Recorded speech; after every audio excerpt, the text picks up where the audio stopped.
प्रिय विद्यार्थियों, आज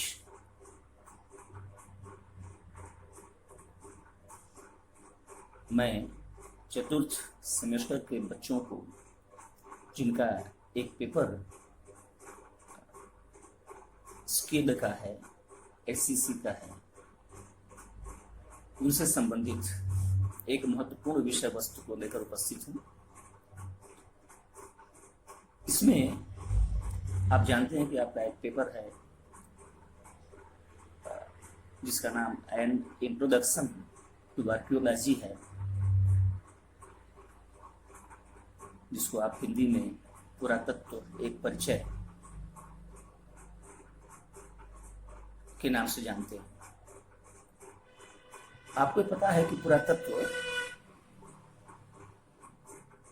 का महत्व इतिहास के अध्ययन में बहुत विशेष महत्व रखता है। बिना पुरातत्व के इतिहास अपनी गति प्राप्त नहीं कर पाती। तो इसमें एक महत्वपूर्ण टॉपिक है उत्खनन से संबंधित, जो प्रायः परीक्षाओं में पूछा भी जाता है कि किसी भी पुरातात्विक स्थल का उत्खनन कैसे किया जाता है, उत्खनन की विधियां कौन कौन सी हैं। इस संदर्भ में मैं अपनी बात कहूं तो हमको ये पता होना चाहिए कि भारत में बहुत लंबे समय तक किसी भी पुरातात्विक स्थल की खुदाई अस्त-व्यस्त तरीके से की जाती रही। उसमें जो प्रारंभिक स्थल होता था उसकी जांच के लिए गड्ढे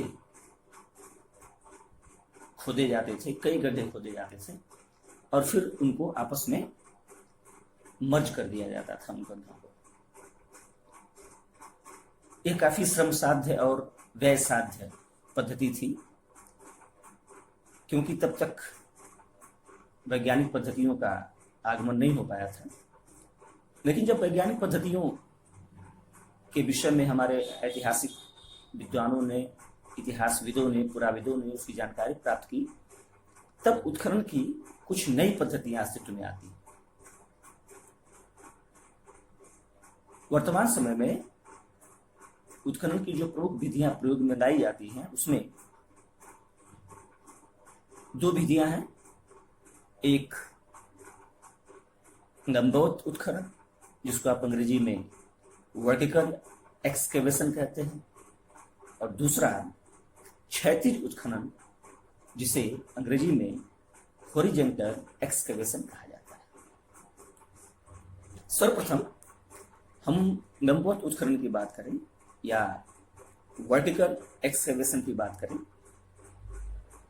तो इसको मैंने एक चार्ट के माध्यम से, अगर आप ये देख पा रहे हैं, तो ये जो आप देख रहे हैं, मैंने एक चार्ट बनाया है जिसपे मैंने तीर का निशान बनाया है। ये ऊपर से नीचे की तरफ, ये आप देख रहे होंगे, ऊपर से नीचे की तरफ हम खुदाई करते हैं। जो पुराविद हैं वे किसी चिन्हित पुरा स्थल को जब उसका एक्सकेवेशन करते हैं तो फिर उसको पॉइंट आउट किया जाता है। फिर पॉइंट आउट करने के बाद वहां पे जो उत्खनन का कार्य किया जाता है, तो जो लंबवत उत्खनन होता है उसको इस प्रकार से करते हैं, ऊपर से नीचे की तरफ लंबाई में उसका उत्खनन किया जाता है। इसमें खुदाई का कार्य तब तक चलता रहता है जब तक कि नीचे जो नेचुरल सॉइल है, जो प्राकृतिक मिट्टी को प्राप्त न हो जाए। क्योंकि हम जानते हैं मिट्टी वो कई लेयर्स से बनती है, उसमें निक्षेप पे निक्षेप जमा होते चले जाते हैं और फिर जो नेचुरल सॉइल है, जो प्राकृतिक सॉइल है, वो नीचे दबी रह जाती है। तो इस पद्धति में हम उत्खनन तब तक करते रहते हैं जब तक कि हमें नेचुरल या जो प्राकृतिक मिट्टी है वो प्राप्त नहीं हो जाती है। तो एक चीज हम जाने कि यह जो जो लंबवत उत्खनन होता है, यह प्राय कुछ क्षेत्र विशेष तक ही सीमित रहता है। हम इसके माध्यम से किसी संपूर्ण सभ्यता का प्रत्यक्षीकरण प्राप्त नहीं कर पाते हैं। यह किसी भी स्थान विशेष के स्तरीकरण को जानने का महत्वपूर्ण साधन माना जाता है। मैंने अभी जैसा कहा कि पृथ्वी पे निक्षेप जमा होते जाते हैं, एक के ऊपर एक निक्षेप जमा होते हैं, परत दर परत बनती चली जाती है। काल के गर्त में समय के बीतने के साथ साथ सभ्यताएं जन्म लेती हैं और फिर उनका समापन होता है और समाप्त हो जाती है। लेकिन वे जिस सतह पे वे सभ्यताएं जन्म ली रहती हैं, उस सभ्यता से संबंधित मनुष्य अपने क्रियाकलापों को करता है, उस सतह पे एक समय के बाद कोई दूसरी सतह पड़ जाती है, उस पर कोई दूसरी सभ्यता पुनः अस्तित्व में आती है।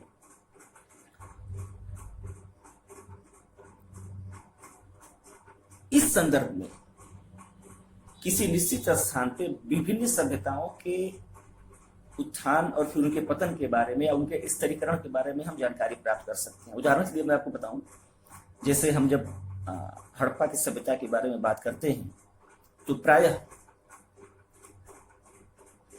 हड़प्पा की सभ्यता से संबंधित विभिन्न पुरास्थलों से का जब हम उत्खनन करते हैं तो उसके निचले चरण से, निचले स्तर से, उससे पुरानी किसी सभ्यता के बारे में हमको जानकारी प्राप्त होती है। जैसे काली बन रहा है, पुरास्थल है, ऐसे तमाम पुरास्थल है जिनके हड़प्पा सभ्यता के निचले स्तर पे उस सभ्यता के हमको साक्ष्य प्राप्त होते हैं। तो इससे स्तरीकरण के बारे में जानकारी प्राप्त होती है। हम यूँ कह सकते हैं कि एक ही स्थान से, एक ही पॉइंट विशेष से हमें स्तरीकरण के विभिन्न प्रक्रियाओं का ज्ञान प्राप्त हो जाता है। हम जान सकते हैं कि किसी स्थान विशेष पे एक परत के नीचे दूसरी परत, उसके नीचे दूसरी परत, तो क्या उन परतों पे किसी सभ्यता के अवशेष दबे होते हैं या दबे हुए हो सकते हैं। दूसरे शब्दों में हमें कह सकते हैं कि इससे यह जानकारी प्राप्त होती है कि संबंधित स्थल कितने समय तक तथा किन किन व्यक्तियों द्वारा प्रयोग में लाई गई। जैसा कि मैं अपनी बात में आपको कहने का प्रयास कर रहा था कि इससे स्तरीकरण का बोध होता है। इस उत्खनन के द्वारा हमें जान सकते हैं कि उस क्षेत्र विशेष में किस संस्कृति के लोग कब कब आए और उनकी विशेषताएं क्या रही और उनका अंत कब हुआ, उनका पतन कब हुआ। अब हम यह जाने कि चूंकि यह क्षेत्र विशेष से संबंधित होता है, तो हमें इसे किसी सभ्यता या संस्कृति के विशेषताओं के, उसकी जो विभिन्न विशेषताएं होती हैं, उनके बारे में हमको विधिवत जानकारी प्राप्त नहीं हो पाती। इससे किसी संस्कृति के राजनीतिक, आर्थिक, सामाजिक, धार्मिक पक्षों के विषय में कोई जानकारी प्राप्त नहीं हो पाती। जबकि ये सारी चीजें किसी भी मानव सभ्यता के विस्तृत इतिहास लेखन के लिए महत्वपूर्ण पक्ष माने जाते हैं। अतः लंबवत उत्खनन में किसी संस्कृति के कार्यक्रम एवं स्तरीकरण के ही ज्ञान की प्राप्ति की जा सकती है। अदरवाइज किसी सभ्यता और संस्कृति के विविध पक्षों पे हमको जानकारी प्राप्त नहीं हो पाती। इसी कारण से पुराविदों ने किसी भी पुरास्थल के अध्ययन के क्रम में उत्खनन की एक और पद्धति का प्रयोग करना प्रारंभ किया, जिसको क्षैतिज उत्खनन कहते हैं, जिसको हम हॉरिजॉन्टल एक्सकेवेशन कहते हैं। इसमें किसी स्थान विशेष पे हम उस समस्त टीले या उससे संबंधित संपूर्ण भाग, उससे संबंधित एक संपूर्ण जो बृहद भाग होता है उसका हम उत्खनन करते हैं, उसका उत्खनन किया जाता है। इसमें खुदाई जो होती है वह लंबवत नहीं होती है, लंबवत नहीं होती है, जैसा हम यहाँ बता रहे हैं, लंबवत नहीं होती है, बशर्ते वह क्षैतिज होती है, कुछ इस तरह से होती है। हम उसको लंबवत न करके क्षैतिज उत्खनन करते हैं और एक विस्तृत क्षेत्र तक, एक दूर तक इसकी खुदाई करते हुए चले जाते हैं। इसको आप अच्छी तरह से देखें, ये लंबवत उत्खनन का रेखा चित्र है और यह क्षैतिज उत्खनन का रेखा चित्र है। इसमें इस तरह की खुदाई के माध्यम से हम संबंधित पुरास्थल की काल विशेष की संस्कृति का पूर्ण ज्ञान प्राप्त करने के साथ ही संबंधित सभ्यता के अप्रत्यक्ष अवशेषों को भी प्राप्त कर लेते हैं। इसके माध्यम से यह प्रत्यक्ष होता है, यह जानकारी प्राप्त होती है कि सभ्यता को विकसित करने में किसी स्थान विशेष का क्या योगदान रहा होगा। किसी सभ्यता के सम्यक स्वरूप का निरूपण क्षैतिज उत्खनन के माध्यम से ही प्राप्त किया जा सकता है। इस संदर्भ में व्हीलर एक इतिहासकार हैं, उनका विचार मैं यहाँ पे पढ़ना चाह रहा हूं। उन्होंने कहा था कि क्षैतिज उत्खनन से तात्पर्य किसी संस्कृति का सर्वांगीण परिचय प्राप्त करने के लिए किसी पुरास्थल के काल विशेष से संबंधित संपूर्ण अथवा उसके विस्तृत भाग की खुदाई करना है।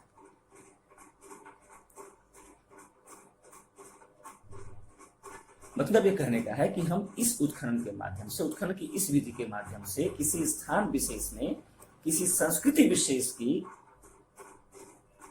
विविध पक्षों की जानकारी हमको प्राप्त होती है। इस प्रकार क्षैतिज उत्खनन किसी स्थान विशेष की संपूर्ण संस्कृति के ज्ञान के लिए आवश्यक होती है। इस विधि का प्रयोग भारत में 1945 के आसपास सर जॉन मार्शल ने प्रारंभ किया और उसका प्रारंभ जो तक्षशिला के सिरकप के टीले का, जो तक्षशिला हम प्राय नाम सुनते हैं, तक्षशिला प्राचीन भारतीय विश्वविद्यालय के लिए भी जाना जाता है, जो आज के पाकिस्तान में है। प्राचीन भारतीय जो कंधार महाजनपद था उसकी राजधानी थी तक्षशिला। वहां के सिरकप के टीले पर उन्होंने इसका प्रयोग किया था और वहां से पार्थियन युग की संस्कृति का चित्रण प्रस्तुत किया था। पार्थियन जो पर्सिया या वर्तमान पारस या ईरान जिसको हम कहते हैं उससे संबंधित माना जाता है। इस प्रकार मोहनजोदड़ो के क्षैतिज उत्खनन से वहां के भवनों, सड़कों, गलियों, नालियों, दुर्गों तथा नगर विन्यास इत्यादि के विषय में हमको विस्तृत जानकारी प्राप्त। क्षैतिज उत्खनन भी अपने आप में एक व्यय साध्य, इसमें काफी खर्च आता है, क्योंकि इसके अंतर्गत जब हम उत्खनन करते हैं तो प्रायः बहुत धीरे धीरे और बहुत सावधानी से उत्खनन करते हैं। और अगर उस उत्खनित क्षेत्र से हमें कोई भी पुरावशेष प्राप्त होता है तो उसको बड़ी सावधानी से उसके आसपास की जगह को साफ करते हैं। फिर उसको, चूंकि पुरानी चीजें होती हैं, प्रायः छूने से वो टूट सकती है, नष्ट हो सकती है, तो उस संबंध में भी पुराविदों को बड़ा ध्यान देना पड़ता है। बड़ी सावधानी से उसका उत्खनन करके फिर उसका अध्ययन किया जाता है, उसका तिथिकरण करते हैं, उसके समय, उसके कालक्रम का निर्धारण किया जाता है, जिसमें हम रेडियो कार्बन तिथि या फिर तमाम ऐसी चीजों का प्रयोग करके उसकी प्राचीनता के बारे में जानकारी प्राप्त करते हैं और उसको दुनिया के सामने अध्ययन के उद्देश्य से लाते हैं। चूंकि यह ज्यादा संसाध्य है, इसलिए माना जाता है कि भारतीय इतिहास के अनेक अवस्थाओं के जो भौतिक जीवन का पूर्ण और समग्र चित्रण हमारे सामने प्रस्तुत नहीं हो पाया है। शायद यही कारण है कि जब हम बात करते हैं तो हमारे प्राचीन भारतीय इतिहास के बहुत सारे ऐसे पक्ष हैं जो अभी तक उद्घाटित नहीं हो पाए हैं। वह साध्य होने के कारण, ज़्यादा समय लगने के कारण बहुत सारी चीज़ें अभी भी समय के गर्त में या काल के गर्त में समाई हुई है।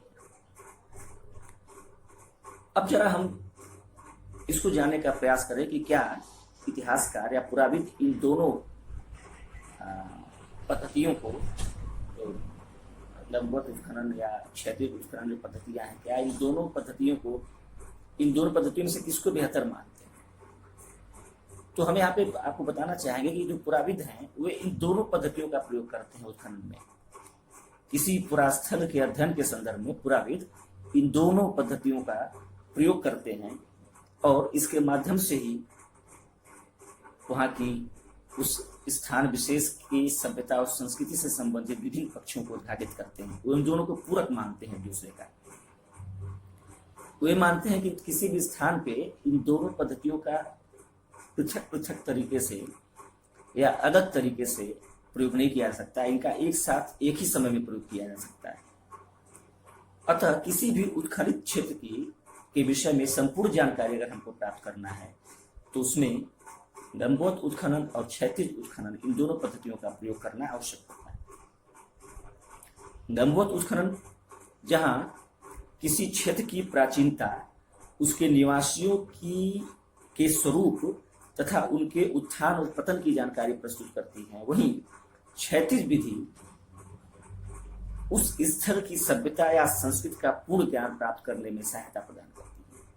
अतः हम ये कह सकते हैं कि किसी स्थल का क्षैतिज उत्खनन करने के पहले वहां पे लंबवत उत्खनन किया जाना चाहिए, जिससे वहां के स्तर विन्यास, जो मैं प्रारंभ में कर रहा था, जो स्तरीकरण की जो बात कर रहा था, वही स्तर विन्यास के बारे में इनको विस्तृत जानकारी प्राप्त हो जाए।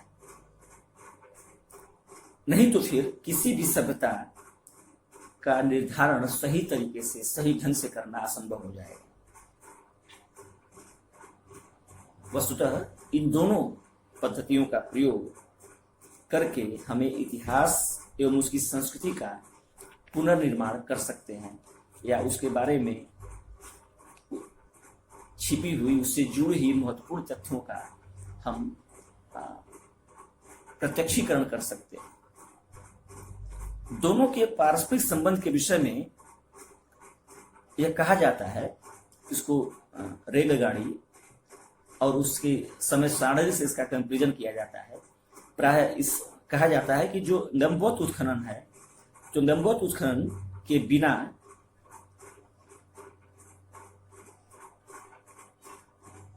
एक समय सारणी, बिना समय सारणी की रेलगाड़ी है। व्हीलर ने, मैं थोड़ा सा इसको और स्पष्ट करूं कि व्हीलर ने लंबवत उत्खनन को क्षैतिज उत्खनन का पूर्वगामी माना। दोनों के पारस्परिक संबंधों के बारे में कहा, उनका मानना है कि लंबवत उत्खनन गाड़ी के बिना ही रेड समय सारणी है। आप सपोज करिए, कल्पना करिए कि कोई रेलगाड़ी न हो, कोई ट्रेन वास्तव में न हो, और उसकी एक हम समय सारणी बना दे कि भाई ये ट्रेन इस समय यहाँ आएगी, इस समय यहाँ से यहाँ जाएगी, वहां पहुंचेगी, बस उसकी समय सारणी बना दे, और वास्तव में ट्रेन तो है ही नहीं। जबकि क्षैतिज उत्खनन समय सारणी के बिना ही रेलगाड़ी, क्षैतिज उत्खनन ठीक वैसे ही है जैसे एक रेलगाड़ी पटरी पे दौड़ रही है, लेकिन उसको कब कहाँ पहुंचना है, उसके कहाँ पे पहुंचने का समय क्या होगा, यह पता नहीं है। तो इस स्थिति में ये जो दोनों बातें हैं वह कभी भी पूर्ण नहीं हो सकती जब अगर दोनों का एक साथ अस्तित्व न हो। अगर एक रेलगाड़ी है तभी उसका समय सारणी बन सकता है, और अगर समय सारणी है तो एक रेलगाड़ी का होना भी बहुत ही जरूरी है। ठीक उसी तरह से अगर हमको किसी भी स्थान विशेष के सभ्यता और संस्कृति, वहां के मनुष्यों, वहां के उस भूमि पे निवास करने वाले मानवों की भौतिक क्रियाकलापों के विषय में अगर हमको जानकारी प्राप्त करनी है तो हमको उत्खनन की दोनों पद्धतियों का प्रयोग करना होगा, क्षैतिज उत्खनन का भी और लंबवत उत्खनन का भी।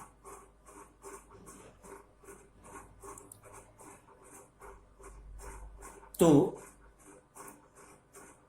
हमें इस बात का बराबर ध्यान रखना चाहिए कि क्षैतिज उत्खनन से किसी सभ्यता के विस्तार क्रम का ज्ञान नहीं हो सकता। उसके लिए हमको लंबवत उत्खनन करना होगा, और लंबवत उत्खनन से हमको किसी भी सभ्यता के, किसी भी संस्कृति के विभिन्न पक्षों, जैसे वहाँ की सड़कें, वहाँ के भवन, वहाँ की नालियों, वहाँ के कुएं, वहाँ की तालाब, वहाँ के मंदिर, इन सब के विषय में हमको विस्तृत जानकारी प्राप्त नहीं हो सकती। यह इस को कंक्लूड करते हुए कहा जाए, इसका उसको निष्कर्ष के रूप में अगर कहा जाए, तो हमको ये कहना होगा कि किसी भी पुरास्थल का लंबवत उत्खनन करके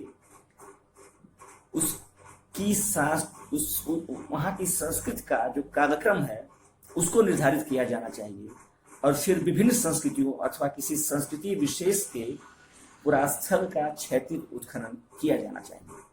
तभी संस्कृति अथवा सभ्यता के कालानुक्रमिक विकास एवं संपूर्ण स्वरूप का ज्ञान प्राप्त किया जा सकता है। किसी भी पद्धति के अभाव में संबंधित संस्कृति विषयक संपूर्ण ज्ञान प्राप्त नहीं किया जा सकता। तो आज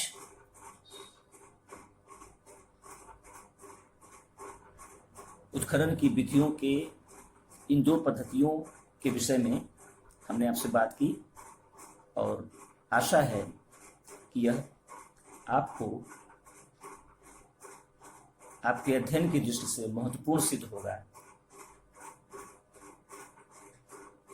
आज के लिए इतना ही।